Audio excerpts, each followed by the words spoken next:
வணக்கம். இன்றைக்கி நம்ம இந்த ஒரு வீடியோவில் எதை பற்றி பார்க்க போகிறோம் அப்படின்னு பார்த்தீங்கன்னா, தமிழக அரசு போக்குவரத்து கழகத்தில் 5169 காலி பணியிடங்களை போட்டாங்களா?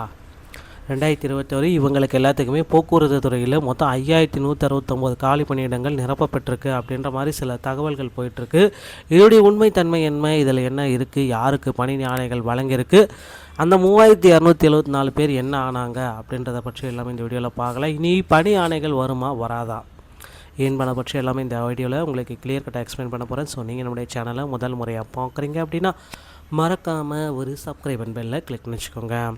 தமிழக போக்குவரத்து துறையுடைய பணி நியமனங்கள். ஸோ தயவு செய்து நான் என்ன சொல்கிறேன்னா, வீடியோவை முழுமையாக பார்த்துட்டு நீங்கள் கமெண்ட் செக்ஷனில் கமெண்ட் பண்ணுங்கள். நிறைய பேர் பார்த்தீங்கன்னா வீடியோவில் என்ன சொல்ல வரேன் அப்படின்றதே கேட்காமலே கமெண்ட் செக்ஷன் போய் கமெண்ட் பண்ணுறீங்க. ஸோ என்ன சொல்கிறனோ அதில் என்ன உங்களுக்கு முரண்பாடு இருக்கோ அதை நீங்கள் கமெண்ட்டில் தயவு செய்து தெரிவிங்க. ஓகேங்களா? கமெண்ட் பண்ண வேணான்னு சொல்லலை, கமெண்ட்டை நான் ஆஃப் பண்ணி வைக்கல.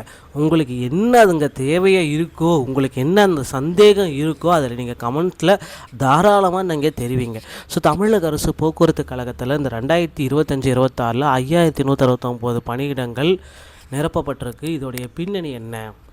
ஸோ முந்தைய நேரடி நியமனம் அப்படின்னு நம்ம பார்க்குறப்போ 685 பேர் 2023-24 காலகட்டத்தில் ஏற்கனவே பணி நியமனம் செய்யப்பட்டவர்கள் 685 பேர்.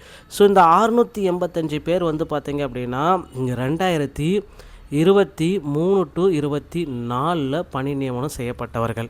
ஸோ காத்திருக்கு 2025 பார்த்திங்கன்னா காத்திருப்பாங்க, வெயிட்டிங் லிஸ்ட்டில் வைக்கப்பட்டிருக்காங்க 3274 பேர் பார்த்திங்கன்னா வெயிட்டிங் லிஸ்ட்டில் இவங்களுக்கு பணி நியமன ஆணைக்காக ரெடியாக இருக்காங்க. ஸோ இதில் பார்த்திங்கன்னா இந்த ஐடிஐ முடித்தவர்களுக்கு டிரான்ஸ்மேன், ஃபிட்டர் மற்றும் மோட்டார் மெக்கானிக் இந்த மாதிரி கேட்டகரிக்கு ஒரு 540 பேர் பார்த்திங்கன்னா காத்திருப்பு பட்டியலில் வைக்கப்பட்டிருக்காங்க. ஸோ அதுக்கப்புறம் பார்த்திங்கன்னா வாரிசு தரப்பில் பார்த்திங்க அப்படின்னா 670 பேர் பார்த்திங்கன்னா வாரிசு.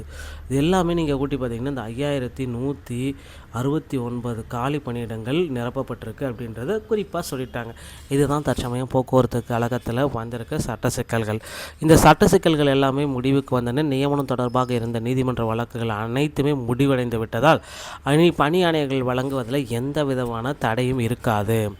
ஸோ எந்த நேரத்திலும் இனி பணி ஆணைகள் உங்களுக்கு வெளியிடப்படலாம். எல்லோருமே எதிர்பார்த்த மாதிரி எப்பொழுது வேண்டுமானாலும் இந்த அப்பாயின்மெண்ட் லெட்ரு எங்களுக்கு வெளியிடப்படலாம்.